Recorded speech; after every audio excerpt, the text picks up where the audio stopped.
Hello, नमस्कार विद्यार्थियों। आज बीएससी पार्ट फर्स्ट की इस क्लास में आपका स्वागत है। आज हम सब्जेक्ट बॉटनी के एक टॉपिक के बारे में डिस्कस करेंगे। इस टॉपिक का नाम है रिप्रोडक्शन इन एंथोसिरोस। विद्यार्थियों, यदि आपने अभी तक कॉलेज के इस YouTube चैनल को सब्सक्राइब नहीं किया है तो सब्सक्राइब कीजिए, इसको अधिक से अधिक लाइक कीजिए और शेयर कीजिए। इससे पहले के क्लास के अंतर्गत हमने एंथोसिरोस की थैलस संरचना का अध्ययन किया था। उस थैलस संरचना के अंतर्गत ये देखा था कि एंथोसिरोस, जिसको सामान्य नाम से हॉर्नवर्ट के नाम से पुकारा जाता है, एक पृष्ठधारी होता है।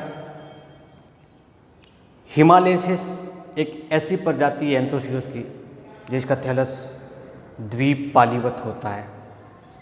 इसके अंदर मिड रिब नहीं पाई जाती। सामान्य प्रकार के एक कोशिकीय मूलाभास पाए जाते हैं, इत्यादि प्रकार का। हम आज उसी टॉपिक के दूसरे संदर्भ रिप्रोडक्शन के बारे में पढ़ेंगे। एंथोसिरोस में कुल दो प्रकार का रिप्रोडक्शन होता है।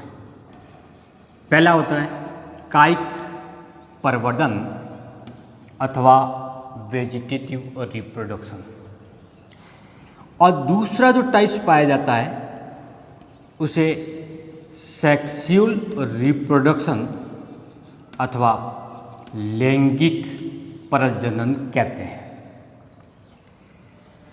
कायिक प्रजनन के अंतर्गत सामान्य तौर पर किसी विशेष जनन संरचनाओं का अथवा बीजाणु का निर्माण नहीं होता, अपितु थैलस का ही कोई भाग जो किसी संरचना में परिवर्तित होकर नए पादप थैलस का निर्माण करता है तो उसको हम कायिक प्रजनन कहते हैं।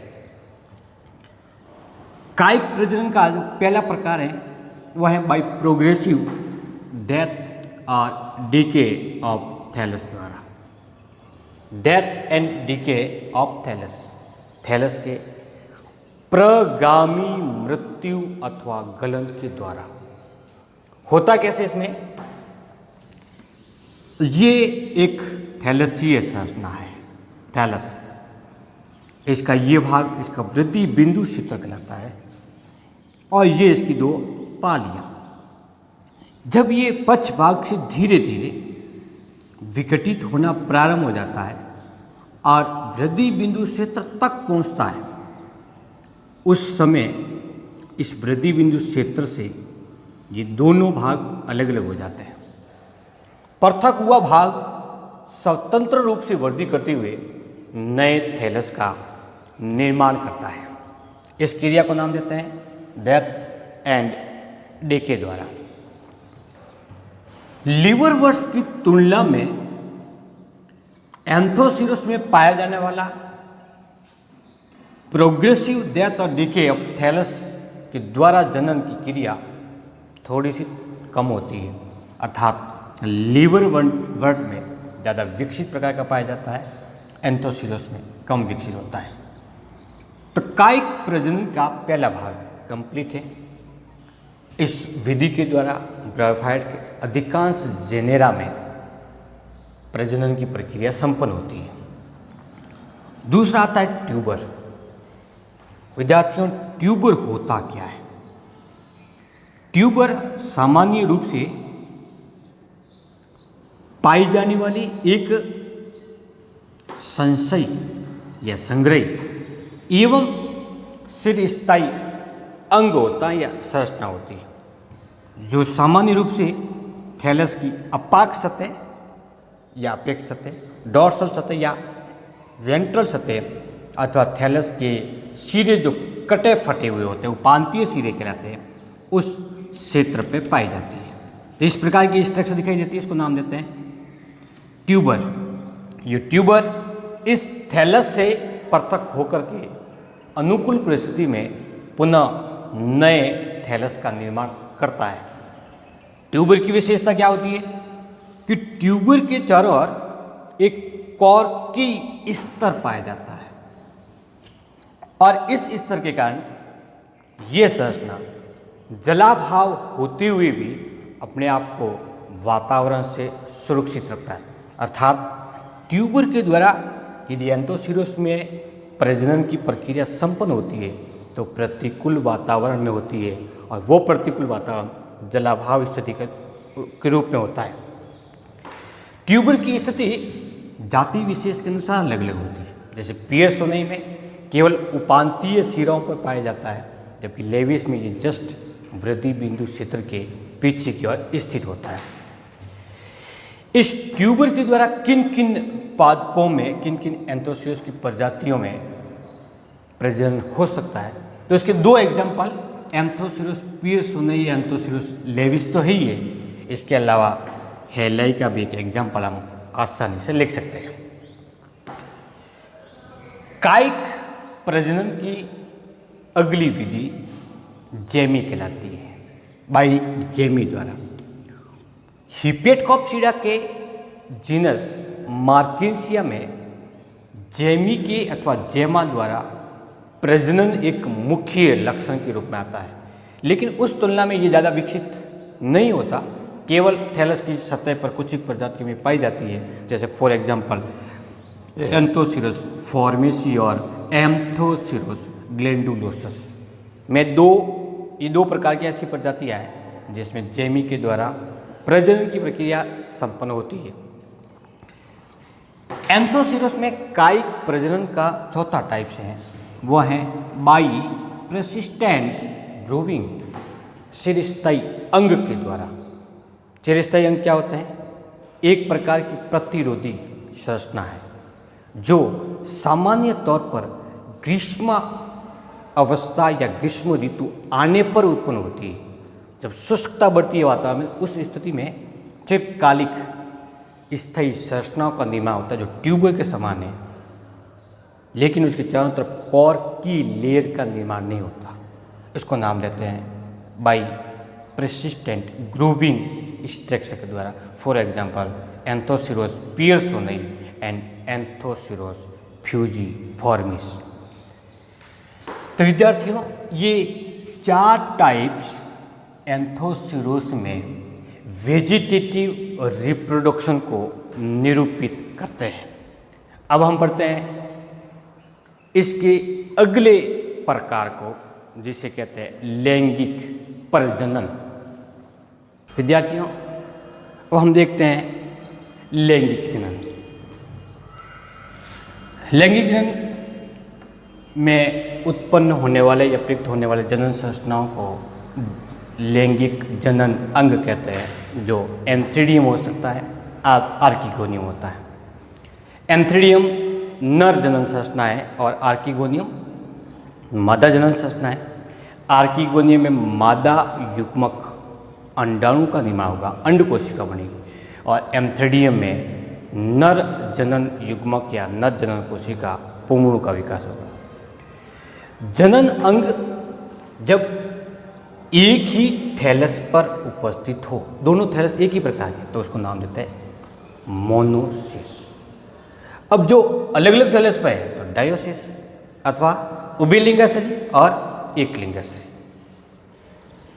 उभयलिंगाश्री प्रजातियों के एग्जाम्पल है फॉर एग्जाम्पल एंथोसिरोस पंक्टेटस, और एकलिंगाश्री प्रजातियों के example for example Anthoceros laevis, Anthoceros erectus, Anthoceros hallii इत्यादि प्रकार की। यदि वो उभयलिंगाश्री प्रकार की प्रजातियां हैं, अर्थात उसमें दोनों ही जनन अंग एक ही थैलस पर उपस्थित है, तो उसमें से एंथ्रीडियम पहले विकसित होता है, आर्किगोनियम उसके बाद में विकसित होता है। इस स्थिति को प्रोटोएंड्रस नाम देते हैं। ऐसी जातियों को प्रोटोएंड्रस प्रकार की, पूर्वी प्रकार की। पू का मतलब पहले, पू का मतलब पूधानी, पूर्वी का मतलब पहले, पूर्व बनने वाली संरचना। जनन अंगों की स्थिति को यदि थैलस के संदर्भ में देखा जाए कि थैलस पर कहाँ स्थित होती है, तो थैलस की डॉर्सल सतह पर सामान्य तौर पर उपस्थित होती है। लेकिन इन जनन संरचनाओं का विकास डिपेंड करता है फोटोपीरियडिज्म से, दीप्तिकाल से।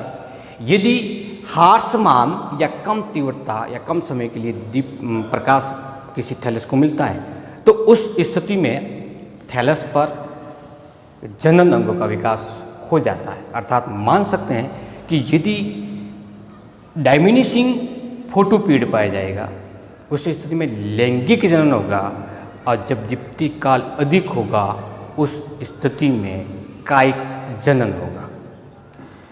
हमें आगे पढ़ना है एंथ्रीडियम का विकास कैसे होता है और आर्किगोनियम का विकास कैसे होता है, और उनकी संरचना अर्थात development of antheridium and archegonium. Antheridium का विकास किस प्रकार से होता है, इसको हम पढ़ने जा रहे हैं। थैलस के डॉर्सल सतह पर वृद्धि बिंदु के जस्ट पास में स्थित कोशिकाओं का एक समूह, जो सबसे ऊपरी सतह पर पाया जाता है, वो सुपरफिशियल कोशिका समूह कहलाता है, जिसको हम नाम देते हैं पृष्ठीय कोशिका। और ये सुपरफिशियल कोशिका मूल रूप से जनन संरचना का निर्माण करता है, इसलिए इसको नाम देते हैं फर्टाइल सेल।